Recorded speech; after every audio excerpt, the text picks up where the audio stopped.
Welcome back, ladies and gents, to game number 2 of this best of 3 in the Hell Its Aboot Time open bracket. Spawning over here on the right-hand side as the green Zerg player, winner of a drawn-out game number 1 with the Ultralisk switch and Muta backup there.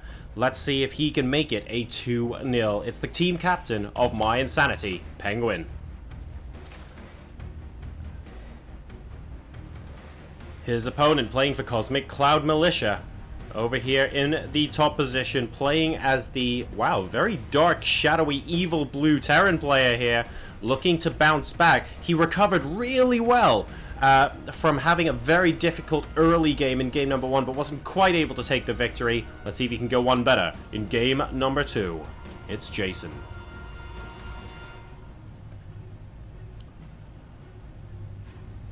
Very dark and moody here, not just in terms of atmosphere, but I'm liking the in-game music as well. Very, very funky.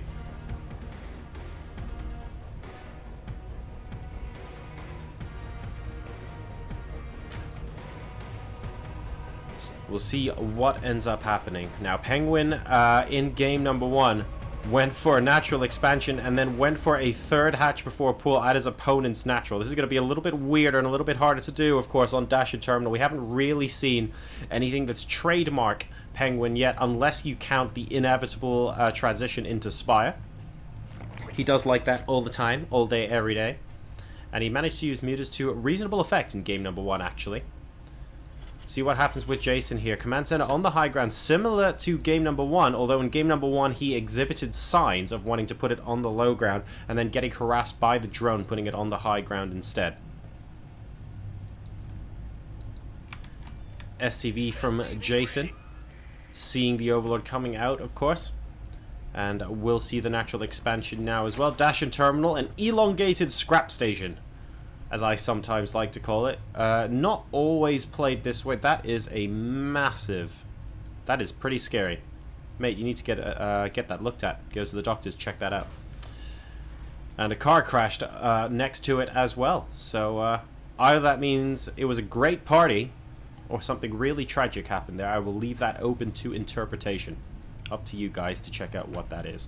PengWin already mining gas, will be able to have 100 ready by the time the spawning pool pops out to allow for a quicker Zergling speed, should he so desire.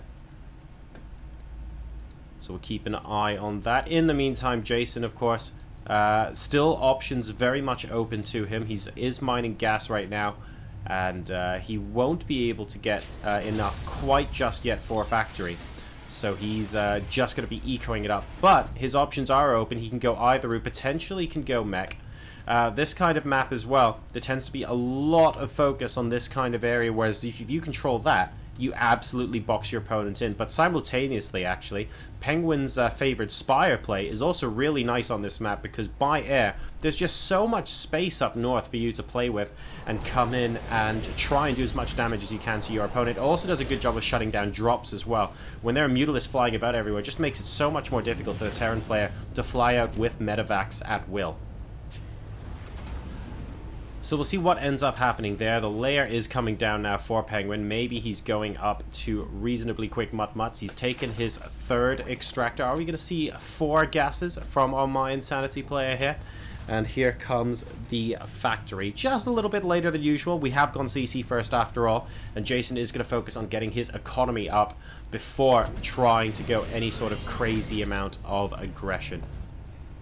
And a third CC. Oh, he's going to get put behind. I actually really like this, because this is a nice little backdoor harassment option for Zerglings coming in. If there's a lot of defense here, you can see the bunker. Sometimes you get players sort of squirreling around here with a bunch of other units to come in either to the main base or to the natural. So I think it's really cool that Jason's put the third CC here.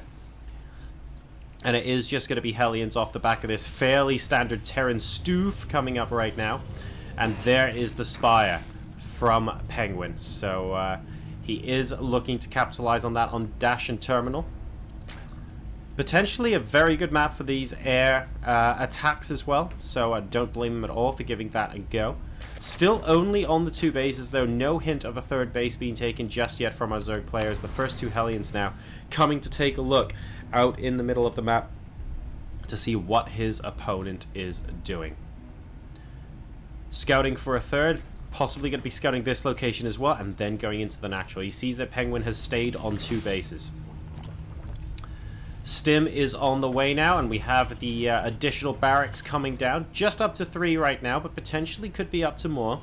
The third CC is completing now as well, so Jason will be able to start mining shortly. This is a very, very standard game compared to what we saw last time around. The Spine Crawler being placed in an excellent location to try and stop these Hellions, but look at this. Just like we were saying on the other side of the map, the ability to swing around and come around this side, very, very frustrating as well. Down to 2 Hellions right now, only 2 workers killed so far. A Hellion per worker is not an ideal trade for the Terran player, and that explains the excellent placement of the Spine Crawler on this side, more or less forcing the Hellions to go the long way round and giving the Zerg player enough time to prepare against any sort of expeditionary force here.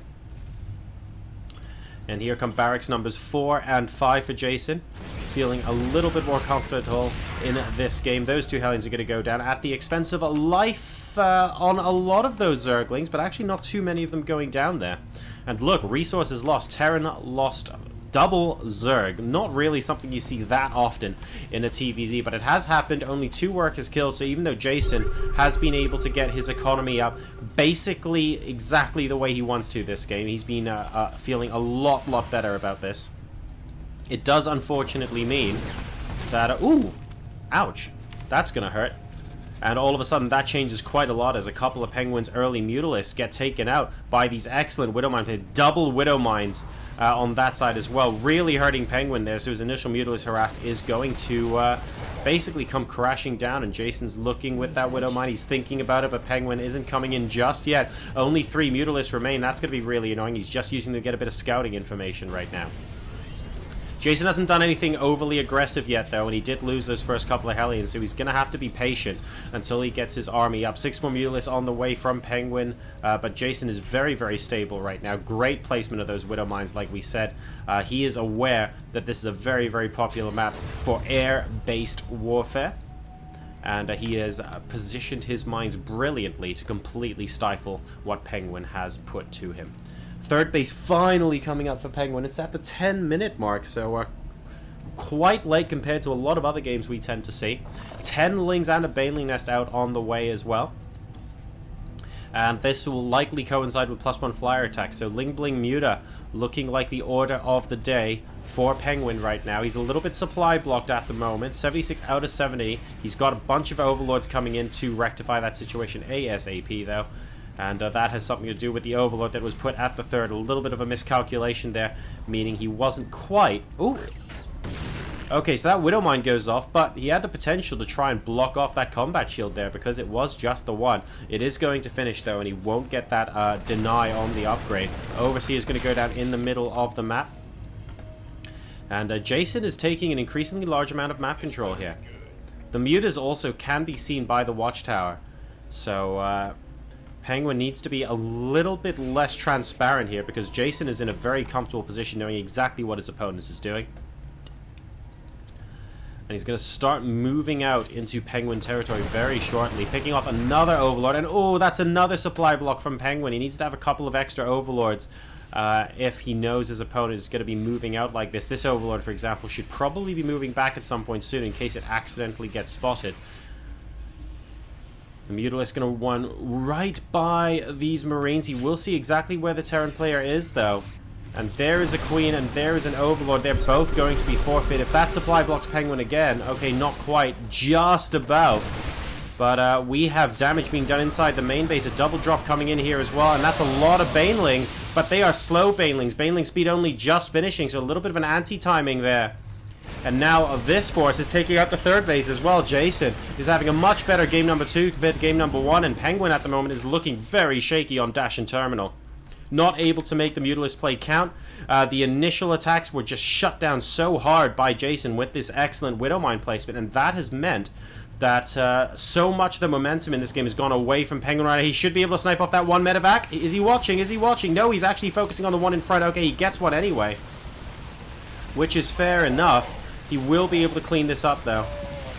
And it looks like a single Marauder will survive out of all of these units to regroup into the middle of the map. Jason, though, at the moment on 136 supply versus 88 for PengWin, and he is now pushing out. PengWin retaking his third base, but having to long distance mine there in the meantime. A lot of Banelings being morphed in. He has got Baneling speed now, but this fight could potentially happen off of creep.